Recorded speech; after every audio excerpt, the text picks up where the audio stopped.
Welcome to the Garden Angelist, where we talk about flowers, veggies, and all the best dirt. I'm Carol Michael from Indianapolis, Indiana, where I have a suburban garden measured in square feet. And I'm Dee Nash from Guthrie, Oklahoma, where I garden on several acres out in the country. We call ourselves Garden Angelists because we are evangelists for gardening. We love gardening, and we want others to love it too. Yes, we do, and we aren't afraid to spill the beans and tell all of our gardening secrets, the good, the bad, and even the ugly. But that's enough of who, what, when, where. Let's move on to this week's episode. Hello, Carol. Hello, Dee, and welcome to winter. We should tell everyone we have been having technical difficulties this morning. I guess. Take 75. Yeah, exactly. Yes, it's cold outside. It's cold outside here, and it's cold outside there. It is. So what did you do in the garden? Oh, this weekend? Yeah. I mowed the lawn for the last time, for the second time. Okay. I'm not even going to talk about that. Since it was nice. So is it snowing today? We had some spits of snow, and it's the kind of stuff that sort of shows up in the cracks in the sidewalk, but then it's pretty well gone. It's just cold and miserable looking out there. Yeah, we're up to 43 now, so we're coming up, but we were 25 this morning. So I hear we got new listeners in Florida. We do. I think we do. I was on a radio program with Teresa Watkins in your backyard in Florida, and she says she is syndicated on 24 stations in Florida and Georgia. So if we have any listeners that are joining us, welcome to the podcast. Yes, welcome. We're glad you're here. So you're chatting about your books. Chatting about the books, and, they always want to know how cold it is so they can kind of rub it in how warm it is down there. But they are expecting really abnormally cold weather this week, so they were all kind of concerned about frost and stuff like that. Yeah. And I'm like, whatever. I guess it would be a problem if you had only tropical plants, but... It would be a problem. What'd you do this weekend in your garden? I worked really hard on the landscape. We got all of the twigs blown out of our front yards and the acorns. My gosh, the twigs and acorns. So when all those trees came down, everything came down with them. And even after you get rid of the big limbs, you've got so many small ones. We got all that done. Bill and I actually shoveled them into a cart, and he put them in the brush pile. And then he came back and swept up the leaves with it's on our mower. It's a mulching thing. So, and then let's see, what else did I do? Oh, I worked in the potager, and I got rid of all the tomato cages, and they're all stored away. Not got rid of, stored them so that they would not be out in the weather, so they would not rot quicker. And I put a bunch of the smart pots away, and I used some of the potting soil in my garden beds where the soil had settled. And I'm also watering in the greenhouse every couple of days. I'm a little busy. You are busy. You know what else I did yesterday? I don't know. I cleaned out the gutters. Yuck. Yeah, because, and this is buyer beware, I guess. So we didn't have a lot of tall trees. So for years, you didn't have to worry. There wasn't anything in the gutters. But a couple of years ago, I hired these guys to clean out the gutters. Mm-hmm. And I swear all they did was blow out loose leaves, because this is going to be gross. I could have grown plants in the dirt that was in the gutters that I had to scoop out. It's horrible. So you've got bigger trees now, so that's why you had leaf mold in your gutters. Yeah, it had turned into soil. Yeah, because there's nothing better for soil than leaf mold, right? So, but it's all cleaned up now, ready for winter. Good news. Well, we're both really busy, and some more bulbs showed up today from Brent and Becky's. I don't even remember ordering these, but I know I did it. There's some Iris reticulata. Some different varieties. So I was just going to ask, are they inside or outside? But it sounds like you're going to plant those outside, although you could force them inside if you wanted to. Yeah, I think they're kind of hard to force, but what I could do is put them out there in the cold frames with my hyacinths that I've got out there in pots, and just do it that way and bring them in like March or whenever they normally bloom. That is an excellent idea, and so you could make that your garden commission this week. I'm still working on mine. That works for me. So I'm ready for the first quote. Are you ready for the first quote? I am ready. Can I read it, or are you? I would like for you to read it. Okay. Flowers always make people better, happier, and more helpful. They are sunshine, food, and medicine for the soul. Luther Burbank. How'd you like that one? I liked it. I like it. I like Luther Burbank. I think he's right. I think flowers make people better, for sure. Maybe we should just hand out flowers to everyone. Yeah, you could you could be like Eliza Doolittle and hand out flowers at the, I don't know why she came to mind. Because wasn't she like the flower girl that was, selling flowers down at the Piccadilly Square? I don't know. I don't know, Carol. I don't know anything about Eliza Doolittle. That's one I'm not familiar with. From My Fair Lady.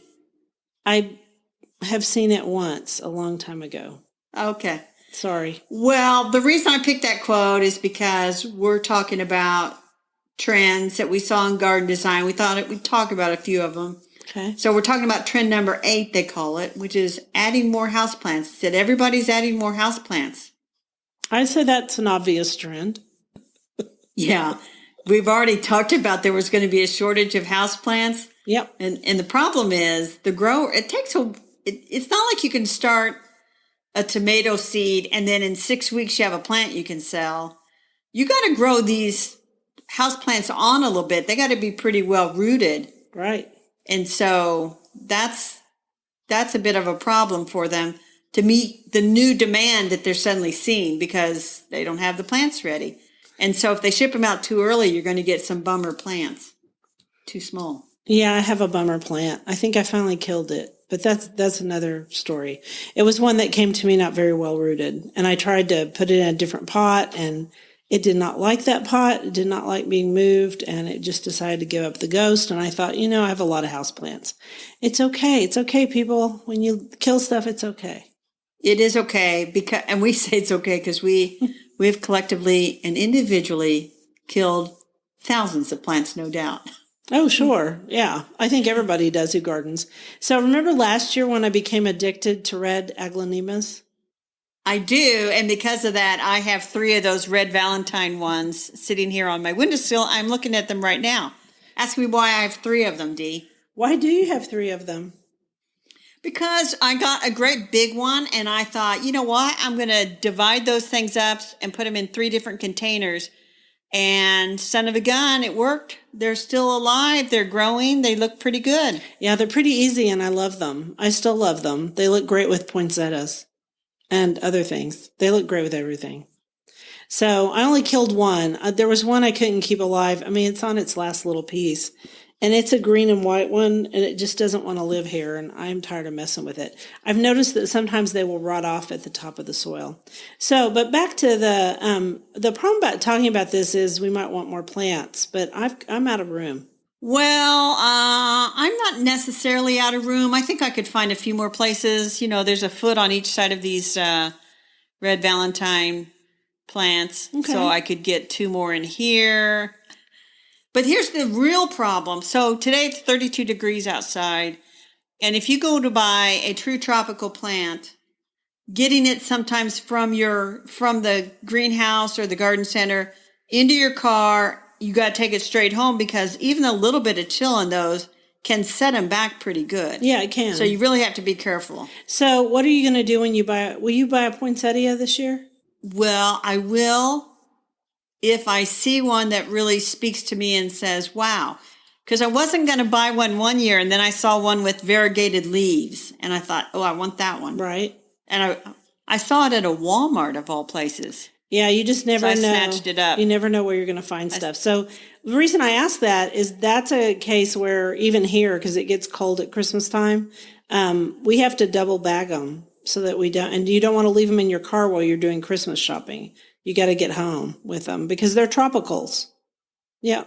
It's like frozen food. You got to get it home before it thaws. Except for the opposite, because now we're talking about cold. Exactly. Except summer. Yeah. Okay. Got it. All right. Well, we believe that this is a trend and that people will want houseplants.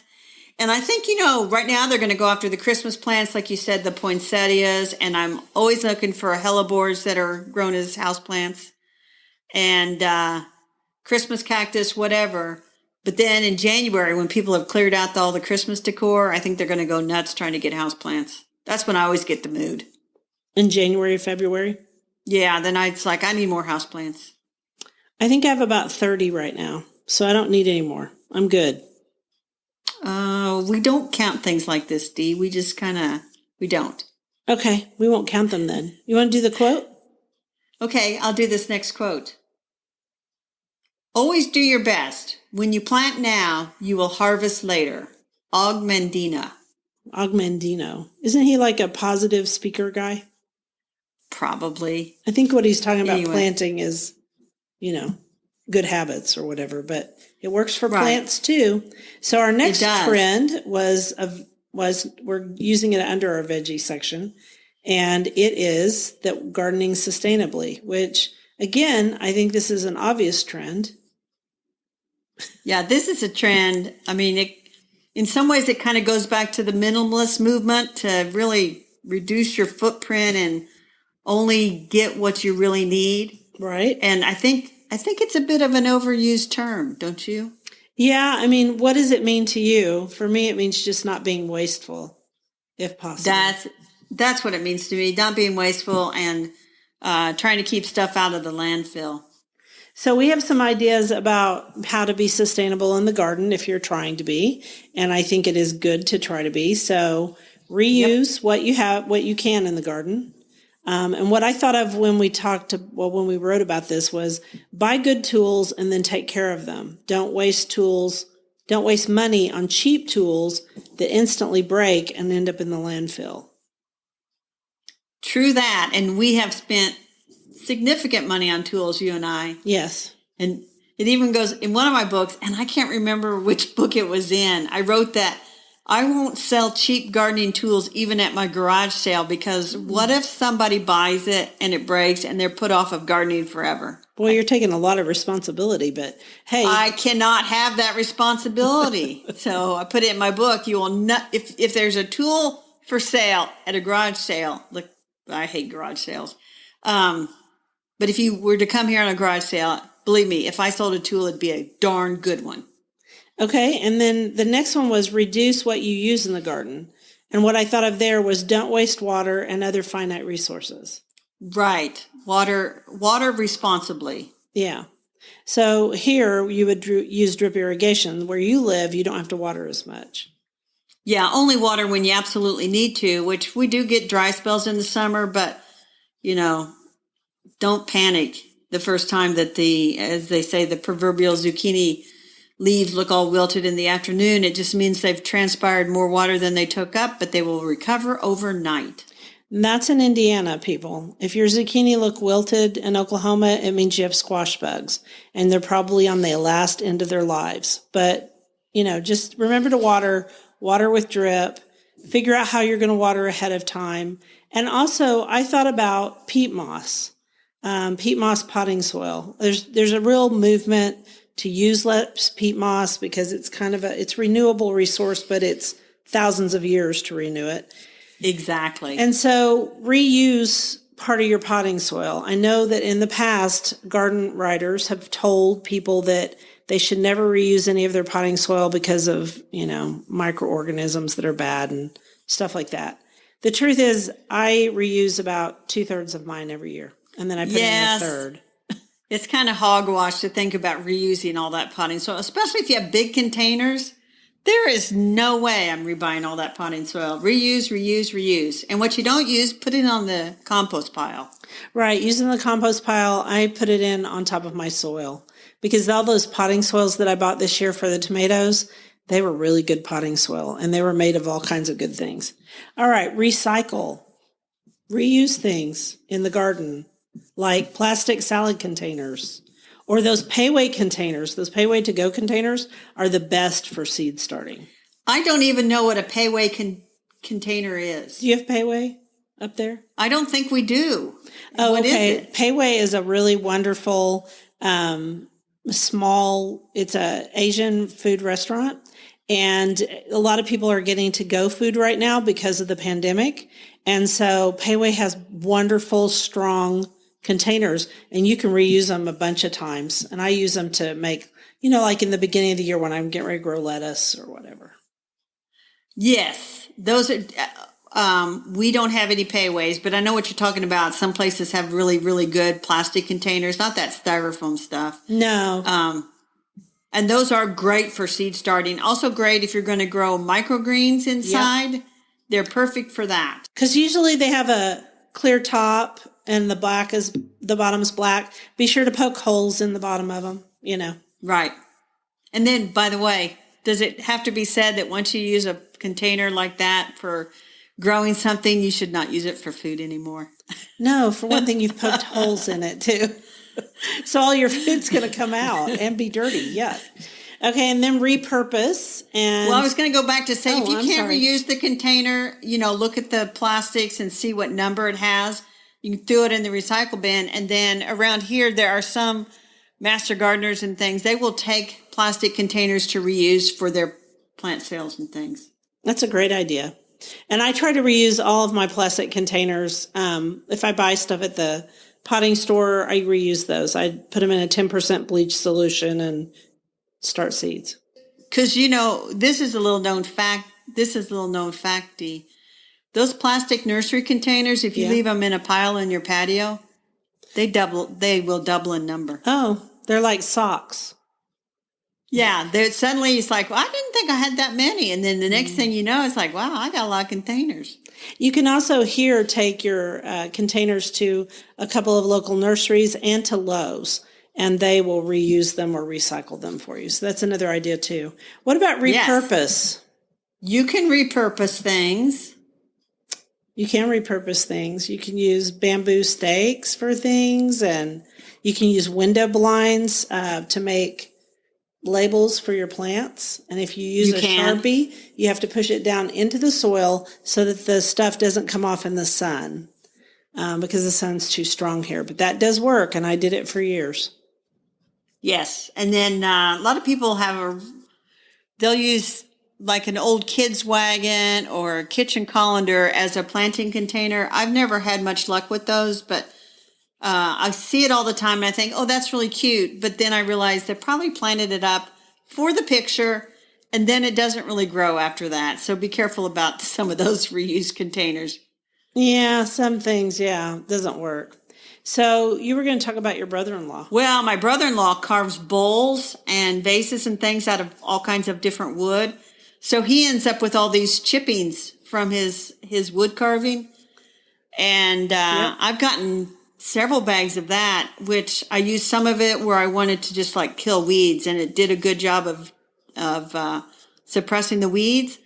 And then I got some more just this past weekend, and I have a path through this one garden that always has trouble with dandelions in it, and I'm starting to put them along that path, but they're free. Uh-huh.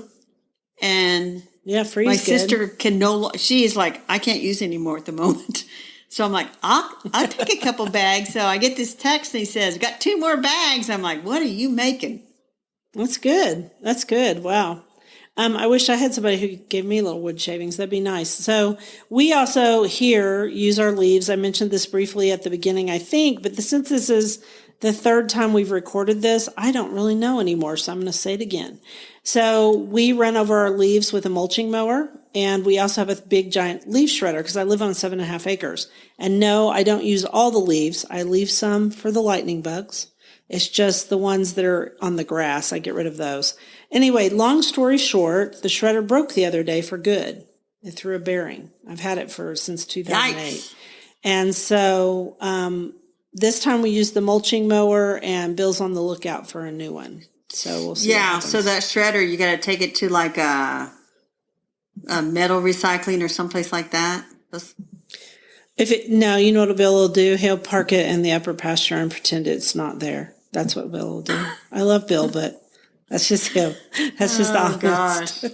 So when we get those leaves, we pile them up and let them break down. And then I use that leaf mold in my beds. And I think that's one reason I have some success. Well, I did the same thing. I mulched up all the leaves, covered the vegetable garden beds, and then through the rest of the season, I just used the mulching mower and just keep running over them and crunching them into little pieces, leave them on the grass. Because here, at least at where I live, there's too many oak leaves and they're just too thick, too fibrous. And if you don't break them up, they'll just pack down and not do what they're supposed to do. Very good. So that is sustainability in the garden. Trend number 8. And we have another quote. We do. You want to do it or me? Winter is a season of recovery and preparation. Paul Thoreau. I like that. I like it too. I always need to recover at the end And of I the thought year. it went well with our book, Beautiful Winter, Holiday Wreaths, Garlands, and Decorations for Your Home and Table by Edel Katerina Norman. Dee, I do not have this book. You have this book. Convince me. I do have this book. It is a beautiful book. It's little. It's okay. So it came out in 2012, and it's a series of garden projects that you can make during the winter months. And a lot of this, I suspect that Edel is Scandinavian or Dutch. And I don't think I was going to see if there was anything in her about her. But basically, she teaches you how to do all kinds of things, how to make wreaths with natural things out of your yard, like pine cones Cool. and such. And she also shows you how to make, just all kinds of things. And that's a real tradition in Scandinavia. Here's a moss heart she made. I'm looking at a picture of a lovely moss heart. That is pretty. It's green. It's pretty. And so you bring these things indoors. And on that one, that looks like reindeer moss to me. And so I'm going to guess that she bought that moss. Because, you can buy reindeer sheep moss. Right. Well, here, I know where there's moss growing in my garden. I finally, after years and years, I have enough shady spots. And I do like to bring that moss in the winter and just like have it like a little pincushion on a little pot or something and just pet it. Because it's just something green to have in your house. Right. And it stays green all winter. So she also shows one of the reasons we like this. It's kind of like a Pinterest in a book. And there are Advent wreaths and an Advent log that she makes. And it's just, they look like the ones from Scandinavia. It's a very pretty little book. It would make a great gift is what we were thinking. Yeah, that would be a good gift for somebody, especially if they had just moved into their home and this was their first winter. Yeah, and if they're a gardener and gardeners really, really miss their gardens in winter, about January. They do pretty well until after Christmas, after the holidays, and then they start to get weird. And I get it. I'm right there with them. They do start to get weird. But so anyway, that was our book. Let's say the title again. Beautiful Winter, Holiday Wreaths, Garlands, and Decorations for Your Home and Table by Edel Katerina Norman. And we will have a link in our show notes. So speaking of things to keep gardeners sane in the wintertime, you made a discovery on TV. Yeah, and I don't even know how I found it.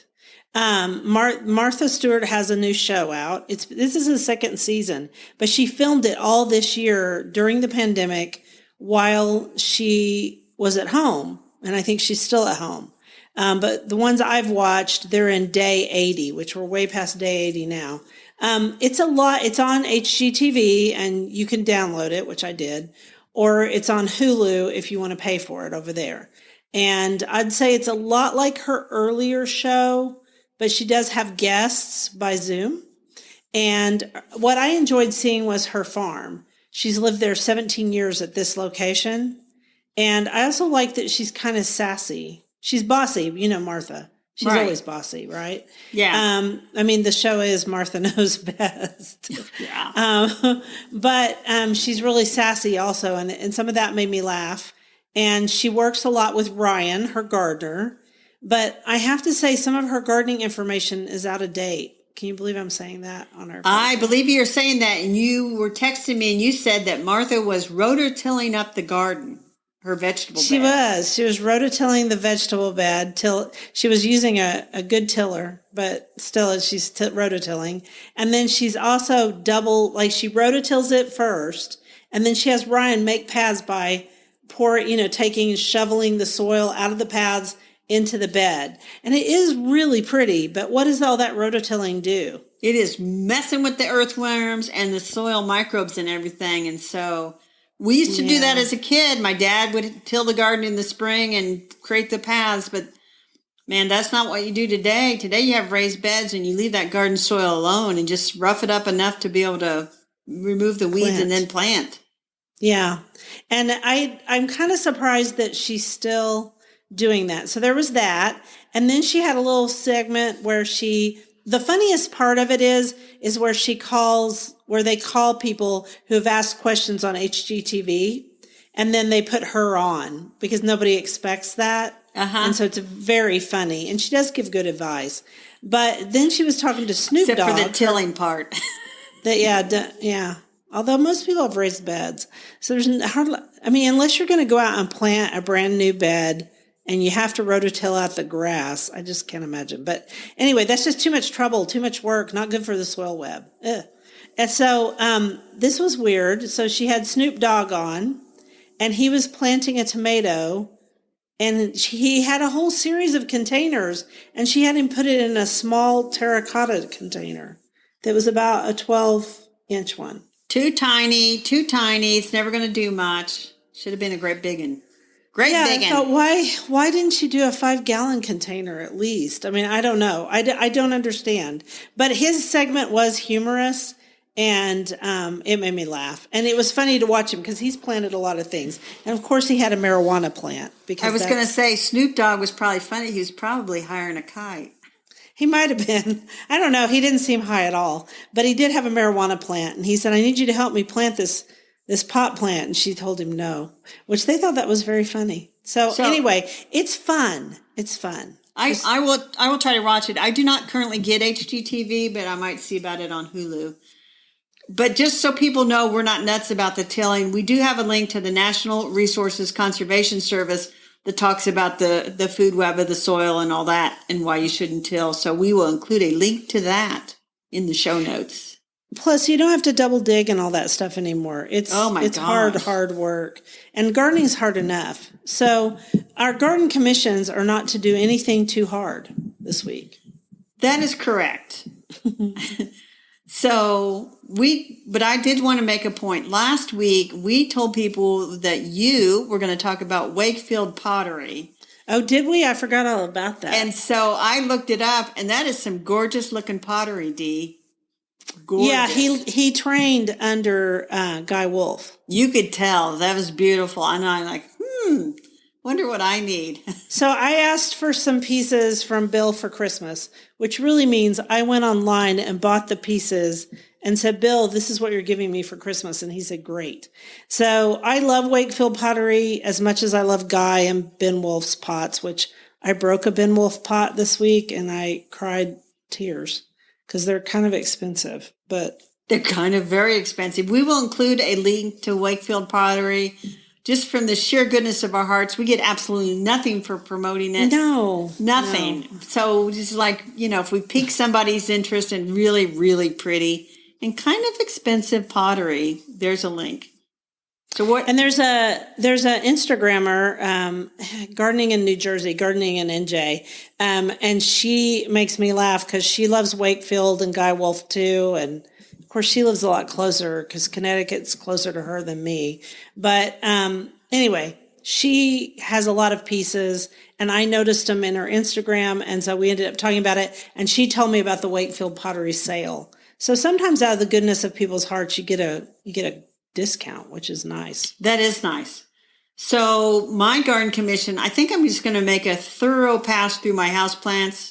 More than a splash of water, and just kind of really inspect and make sure that everything is good. Right. And I did stop watering my amaryllis way back at the end of August, beginning of September.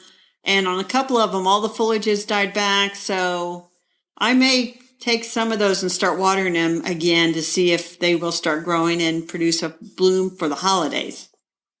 I tried that, and the two I saved back did not this year. They made leaves again.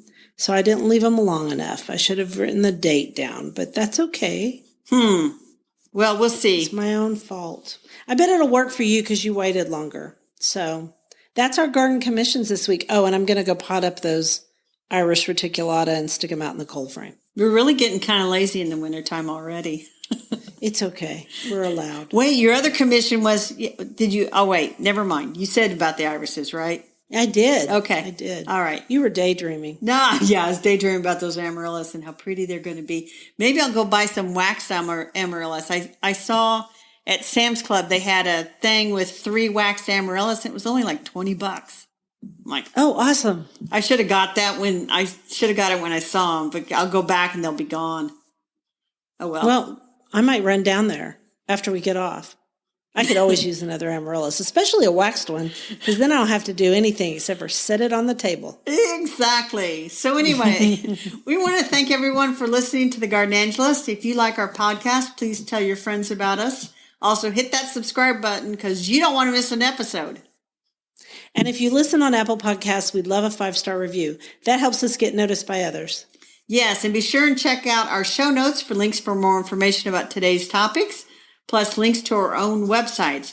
And if you want to help support us, use the affiliate links. If you buy something after clicking through on one of those, we earn a small commission and it costs you nothing. It was lovely to chat with all of you over the garden gate today. Bye until next week. Bye, everybody.